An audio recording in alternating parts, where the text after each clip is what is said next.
so much motherfucking design on right now. Bring it down, bring it back, make it clap. I got 3 old thoughts, new block, wear that thing, bitches on my line, and you know. Pengertian penyakit menular seksual (PMS). Penyakit menular seksual adalah penyakit yang menyerang manusia dan binatang melalui transmisi hubungan seksual, seks oral, dan seks anal. Tapi beberapa penyakit menular seksual juga bisa ditularkan melalui ibu kepada anak, melalui kehamilan dan persalinan, dan melalui transfusasi darah atau pemakaian jarum suntik bersama. Gejala-gejala penyakit menular seksual atau PMS: benjolan, luka atau lekuan di sekitar penis, vagina, anus, atau mulut, rasa gatal di vagina atau penis, rasa terbakar dan nyeri ketika buang air kecil atau berhubungan intim, keluar cairan dari penis, kencing nanah atau vagina, keputihan, nyeri di perut bagian bawah, demam dan menggigil, pembengkakan kelenjar getah bening atau benjolan di selangkangan, ruang kulit di badan, tangan, dan kaki, perdarahan di luar masa menstruasi, dan bau tidak sedap dari vagina. Penyebab PMS. Terdapat beberapa jenis patogen yang dapat menyebabkan penyakit menular seksual. Di antaranya, 1. Infeksi bakteri seperti Neisseria, gonorrhea, chlamydia, trachomatis, treponema pallidum, Haemophilus ducreyi. 2. Infeksi virus seperti Human immunopediens virus, herpes simplex virus, Human papilloma virus, hepatitis B. 3. Jamur seperti Candida albicans. 4. Parvi seperti virus kudus, Prophylaxis bakteri, TB. Faktor risiko PMS. Ada beberapa faktor yang meningkatkan risiko Anda terkena penyakit menular seksual, yakni 1. Berganti-ganti pasangan seksual, 2. Kontak seksual tanpa menggunakan kondom, 3. Pemaksaan kontak seksual, 4. Tidak mendapatkan vaksin, 5. Riwayat terkena PMS, 6. Penggunaan alkohol atau narkoba. Jenis-jenis penyakit menular seksual. Chlamydia. Chlamydia adalah penyakit menular seksual PMS yang paling ditemui. Diperkirakan sekitar 1,4 juta kasus baru di dunia setiap tahun. Pria menderita chlamydia akan merasakan sakit ketika pada wanita yang akan mengalami perdarahan, muncul rasa sakit saat buang air kecil, keluar cairan, dan saat sakit ringan di bagian perut bawah.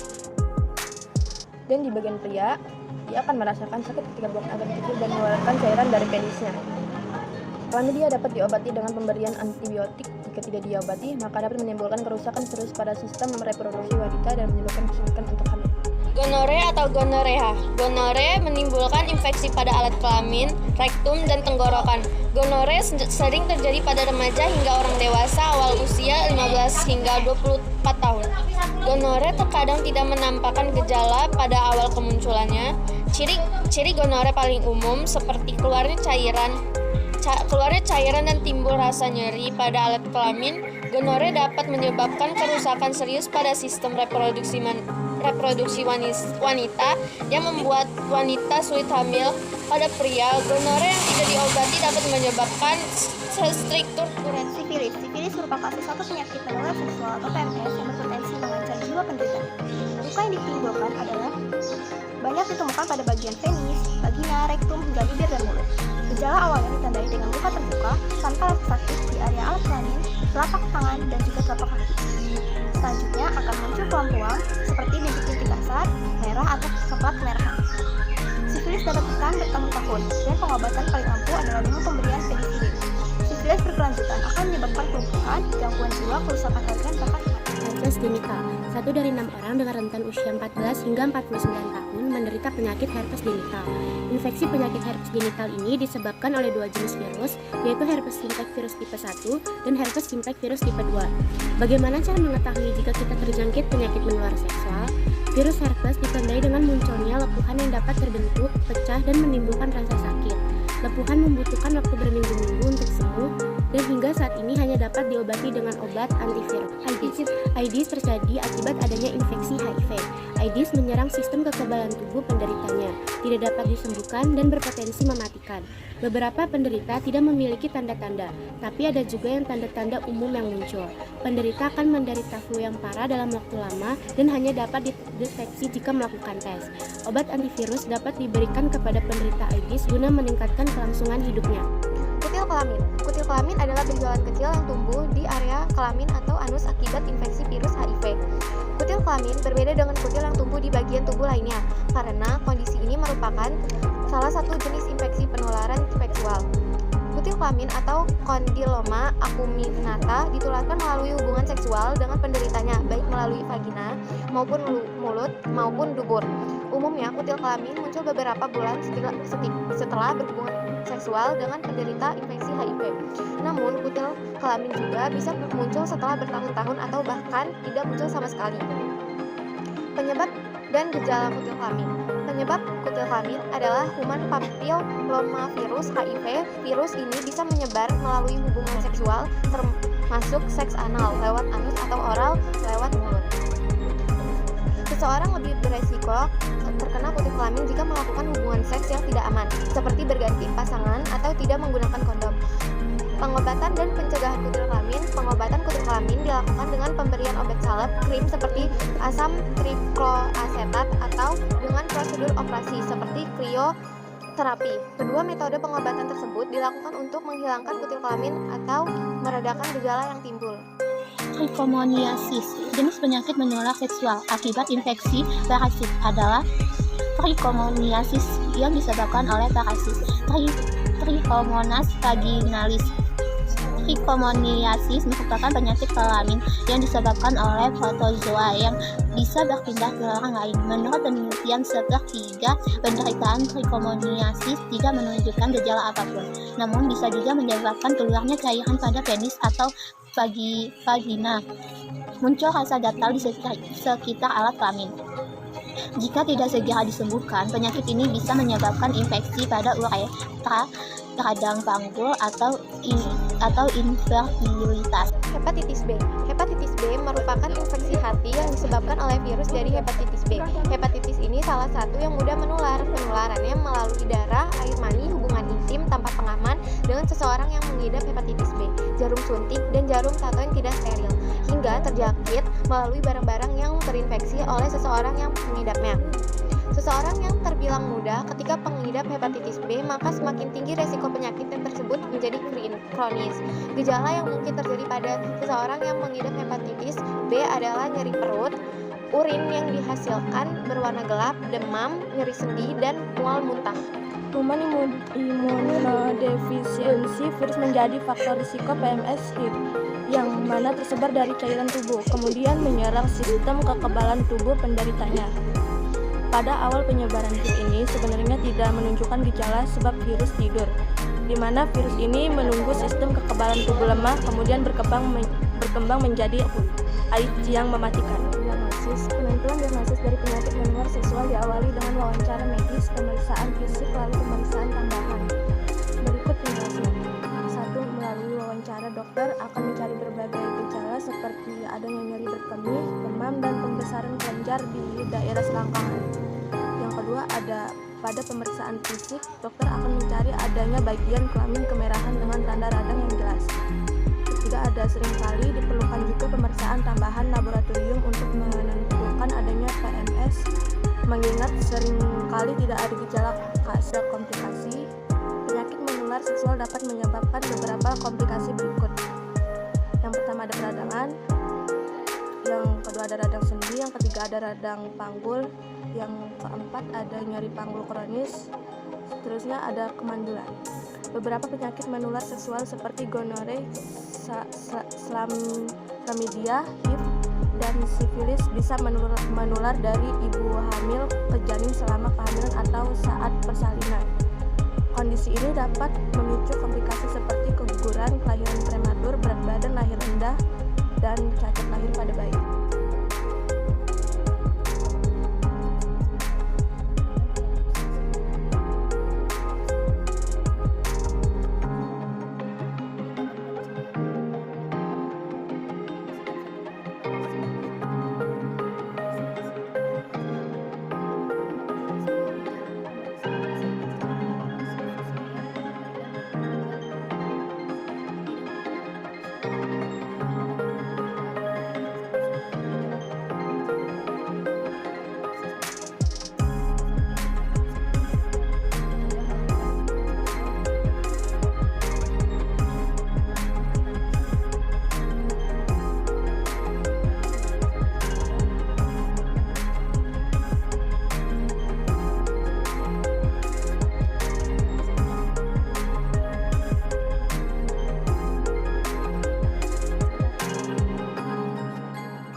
Sejarah HIV. Pada awal mulanya kasus HIV dan AIDS ditemukan di rumah sakit di negara Afrika Sub-Sahara pada akhir tahun 1970-an. Tetapi kasus AIDS pertama kali dilaporkan oleh Gottlieb dan kawan-kawan di Los Angeles pada tanggal 5 Juni 1981. Beberapa tahun kemudian CDC Amerika Serikat yang mengamati kasus HIV dan AIDS melihat peningkatan kasus infeksi yang tidak lazim berupa infeksi oportunistik yang merusak sistem kekebalan tubuh. Semula para dokter tidak mengetahui penyebab rusaknya kekebalan tadi. Sebelum infeksi oportunistik ini hanya dilaporkan terjadi pada orang-orang sistem kekebalan tubuhnya rusak oleh kanker atau oleh obat-obat menekan sistem kekebalan tubuh. Misalnya, mereka yang menjalani pencakongan organ tubuh. Kondisi ini kemudian disebut dengan AIDS. Sementara itu, HIV ditemukan oleh Dr. Louis Montagnier, DKK dari Institut Pasteur Prancis. Mereka berhasil mengisolasi virus penyebab AIDS. Kemudian pada Juli 1994, Dr. Robert Gallo dari Lembaga Kanker Nasional menyatakan bahwa dia menemukan virus baru dari penderita AIDS yang diberi nama HTLV. Ketiga virus itu terus berkembang dengan nama HIV. Definisi HIV. HIV atau Human Immunodeficiency Virus adalah virus yang merusak sistem kekebalan tubuh dengan menginfeksi dan menghancurkan sel CD4. Jika makin banyak sel CD4 yang hancur, daya tahan tubuh akan makin melemah sehingga rentan diserang berbagai penyakit. HIV adalah virus yang menyerang sistem kekebalan tubuh yang dapat melemahkan kemampuan tubuh melawan infeksi dan penyakit. Penyebab HIV. Umumnya penyebaran virus HIV yang terjadi di negara Indonesia melalui hubungan seksual yang tidak aman dan bergantian jarum suntik saat memakai narkoba. Seseorang yang terinfeksi HIV bisa menularkannya kepada orang lain bahkan sejak beberapa minggu sejak tertular. Semua orang beresiko terinfeksi HIV, namun beberapa penyebab HIV antara lain yaitu hubungan seks tanpa kondom, baik sesama jenis kelamin maupun heteroseksual, sering membuat tato atau melakukan tindik dengan alat yang tidak steril, berhubungan seksual dengan pasangan yang memiliki penyakit kelamin, suntikan narkoba, dan berhubungan seksual dengan pengguna narkotika. Gejala HIV. Infeksi HIV dapat muncul melalui 3 tahap.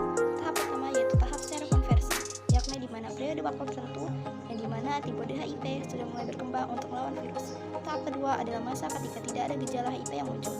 Tahap ketiga merupakan tahap akhir infeksi HIV. Gejala HIV tahap pertama, infeksi HIV akut. Tahap pertama HIV adalah tahap infeksi akut yang terjadi pada beberapa bulan pertama setelah seseorang terinfeksi HIV atau setelah seseorang melewati masa inkubasi virus. Pada tahap ini, sistem kekebalan tubuh orang yang terinfeksi membentuk antibodi untuk melawan virus HIV. Gejala pada tahap ini muncul 2-4 minggu setelah infeksi terjadi. Penderita umumnya tidak menyadari telah terinfeksi HIV karena gejalanya yang muncul mirip dengan gejala penyakit flu serta dapat hilang dan kambuh kembali.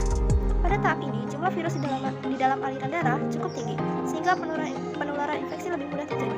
Gejala tahap infeksi akut bisa ringan hingga berat dan dapat berlangsung hingga beberapa hari hingga beberapa minggu. Adapun gejalanya yaitu meliputi demam, muncul ruam di kulit, menggigil, muntah, nyeri pada sendi dan otot, membengkakkan kelenjar getah kuning, sakit kepala, sakit perut, sakit tenggorokan, dan sariawan. Gejala HIV tahap 2, infeksi HIV kronis masa laten. Setelah beberapa bulan, infeksi HIV memasuki tahap laten. Infeksi tahap laten bisa berlangsung sampai beberapa tahun atau dekade. Pada tahap ini, virus HIV tetap aktif, merusak daya tahan tubuh, tetapi berkembang biak dalam jumlah yang lebih sedikit. Gejala infeksi HIV pada tahap laten bervariasi. Beberapa penderita bahkan tidak merasakan gejala apapun pada tahap ini. Namun ada sebagian pasien yang mengalami gejala, yaitu sebagai berikut: berat badan menurun, berkeringat di malam hari, batuk, diare, mual dan muntah, herpes zoster, pembengkakan kelenjar getah bening, sakit kepala, dan juga kelelahan. Gejala HIV tahap 3, AIDS. Infeksi tahap laten yang terlambat ditangani akan membuat HIV makin berkembang. Kondisi ini membuat infeksi HIV memasuki tahap ketiga yaitu AIDS. Pada tahap ini, sistem kekebalan tubuh sudah rusak parah sehingga penderita akan lebih mudah terserang infeksi lain. Adapun gejala AIDS yaitu sebagai berikut: berat badan turun, berkeringat di malam hari, bercakut di lidah, mulut, kelamin, dan anus, bintik ungu di kulit yang tidak bisa hilang, demam yang berlangsung lebih dari 10 hari, diare kronis, infeksi jamur di mulut, tenggorokan, atau vagina, pembengkakan kelenjar getah bening di ketiak, leher, dan selangkangan, gangguan saraf seperti sulit berkonsentrasi, lupa ingatan, dan juga kebingungan, mudah memar atau darah, tubuh terasa mudah lelah, mudah marah dan depresi, ruam atau bintik di kulit, dan juga sesak napas.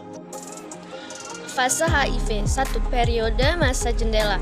Periode masa jendela yaitu periode di mana pemeriksaan tes antibodi HIV masih menunjukkan hasil negatif walaupun virus sudah masuk ke dalam darah pasien dengan jumlah yang banyak. Antibodi yang terbentuk belum cukup terdeteksi melalui pemeriksaan laboratorium karena kadarnya belum memadai. Antibodi terhadap HIV biasanya baru muncul dalam 3 sampai 6 minggu hingga 12 minggu setelah infeksi primer. Periode jendela sangat penting diperhatikan karena pada periode jendela ini pasien sudah mampu dan potensial menularkan HIV kepada orang lain. Pemeriksaan laboratorium yang dilakukan pada periode ini sebaiknya yang mampu mendeteksi antigen P18, P24, P31, P36, GP120, GP41.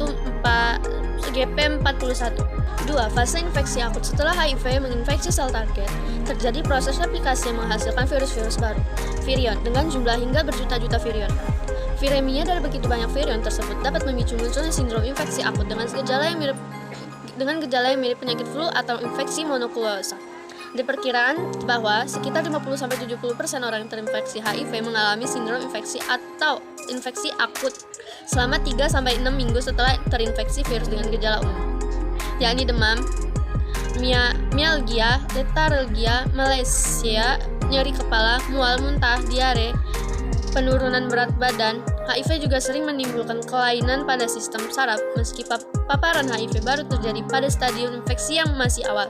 Kondisi itu antara lain bisa menyebabkan meningitis, myelopati. Sementara gejala pada dermatologi atau kulit yaitu ruam makropapular, eritematosa, dan kulkus mukokutan. 3. Fase infeksi laten. Pembentukan respon imun spesifik HIV dan terperangkapnya virus dalam sel dendrit folikuler SDF di pusat germinativum kelenjar limfa dapat menyebabkan virion dapat dikendalikan, gejala hilang, dan mulai memasuki fase laten. Fase ini jarang ditemukan virion di plasma sehingga jumlah virion di plasma menurun karena sebagian besar virus terakumulasi di kelenjar limfa dan terjadi replikasi di kelenjar limfa. Pada fase infeksi laten berlangsung rata-rata sekitar 8-10 tahun atau dapat 3-13 tahun setelah terinfeksi HIV. Pada tahun ke-8 setelah terinfeksi HIV, penderita mungkin akan mengalami berbagai gejala klinis berupa demam, banyak berkeringat pada malam hari, kehilangan berat badan kurang dari 10%, diare, lesis pada mukosa, dan kulit berulang. Penyakit infeksi kulit berulang, gejala ini merupakan tanda awal munculnya infeksi oportunistik, pembengkakan kelenjar limfa, dan diare secara terus-menerus termasuk gejala infeksi oportunitis. 4. Fase infeksi kronis AIDS. Selama berlangsungnya fase ini di dalam kelenjar limfa terus terjadi replikasi virus HIV yang diikuti kerusakan dan kematian SDF karena banyaknya virus. Sementara limfosit semakin tertekan karena intervensi HIV yang kian banyak. Penurunan limfosit ini mengakibatkan sistem imun menurun dan penderita semakin rentan terhadap berbagai penyakit infeksi sekunder. Perjalanan penyakit kemudian semakin progresif yang mendorong ke arah AIDS. Infeksi sekunder yang sering menyertai diantaranya adalah pneumonia yang disebabkan oleh pneumocystis carinii, tuberkulosis, sepsis, toxoplasmosis encephalitis, diare akibat critisporidiasis, infeksi virus cytomegalo, infeksi virus herpes, candidiasis esophagus, candidiasis tracheus, candidiasis bronchus atau paru-paru, infeksi jamur jenis lain misalnya histoplasmosis, coccidioidomycosis. Pada tahap ini penderita HIV atau AIDS harus segera dibawa ke dokter dan menjalani terapi antiretroviral virus ARV. Tetapi HRV bakal mengendalikan virus HIV di dalam tubuh sehingga dampak infeksi bisa ditekan. Komplikasi HIV yaitu sebagai berikut. Yang pertama, pneumocystis pneumonia atau PCP. Komplikasi HIV dan AIDS yang bisa memicu terjadi PCP, yaitu infeksi jamur ini bisa menyebabkan penyakit yang parah. Di Amerika Serikat, PCV masih menjadi penyebab pneumonia paling umum pada orang yang terinfeksi HIV. 2. Candidiase. Candidiase adalah komplikasi HIV yang terbilang umum. Kondisi ini menyebabkan peradangan di lapisan putih sekali mulut, lidah, kerongkongan, atau vagina. 3. Tuberkulosis atau TB. Di beberapa negara, TB adalah infeksi opportunistis paling umum yang terkait dengan HIV. Penyakit ini menjadi penyebab utama kematian di antara orang-orang dengan AIDS. 4. Cytomegalovirus. Virus herpes ini umumnya ditularkan melalui cairan tubuh seperti air liur, darah, urin, air mani, dan ASI. Sistem imun yang sehat akan mengaktifkan virus sehingga virus tetap tidak aktif di tubuh. Namun ketika sistem kekebalan tubuh lemah akibat AIDS, virus dapat muncul kembali. 5. Meningitis cryptococcus. Meningitis adalah peradangan pada selaput dan cairan yang mengelilingi otak dan struktur tulang belakang meninges. Sedangkan meningitis cryptococcus adalah infeksi sistem saraf pusat yang umum terkait dengan HIV. Penyakit ini disebabkan oleh jamur yang ditemukan di dalam tanah. Pencegahan HIV. Penularan HIV dapat dicegah melalui langkah-langkah sebagai berikut. 1. Saling setia terhadap pasangan, hindari berganti-ganti pasangan. 2. Hindari penggunaan narkoba, terutama melalui jarum suntik. 3. Edukasi HIV yang benar mengenai cara penularan, pencegahan, dan pengobatan dapat membantu mencegah penularan HIV di masyarakat. 4. Melakukan sunat untuk pria. 5. Penggunaan antiretroviral. 6. Rutin melakukan screening HIV. 7. Melakukan hubungan seksual yang aman. Pengobatan HIV. Meski sampai saat ini belum ada obat yang dapat menyembuhkan HIV, tapi ada jenis obat yang dapat memperlambat perkembangan virus, yakni antiretroviral atau ARV. ARV bekerja dengan menghilangkan unsur yang dibutuhkan oleh virus HIV untuk menggandakan diri dan mencegah virus HIV memunculkan sel CD4. Adapun beberapa jenis obat ARV adalah dolutegravir, efavirenz, etravirin, nevirapin, lamivudin, dan zidovudin. Selain antiretroviral, pengobatan infeksi HIV juga akan melibatkan antivirus lainnya, seperti lopinavir ritonavir. Hal ini dilakukan untuk meningkatkan efektivitas obat. Selama mengonsumsi obat antivirus HIV, dokter akan memonitor viral load dan sel CD4 untuk menilai respon pasien terhadap pengobatan. Hitung sel CD4 akan dilakukan tiap 3-6 bulan sekali, sedangkan pemeriksaan viral load dilakukan sejak awal pengobatan dan dilakukan tiap 3-4 bulan selama masa pengobatan. I fucking with these hoes up.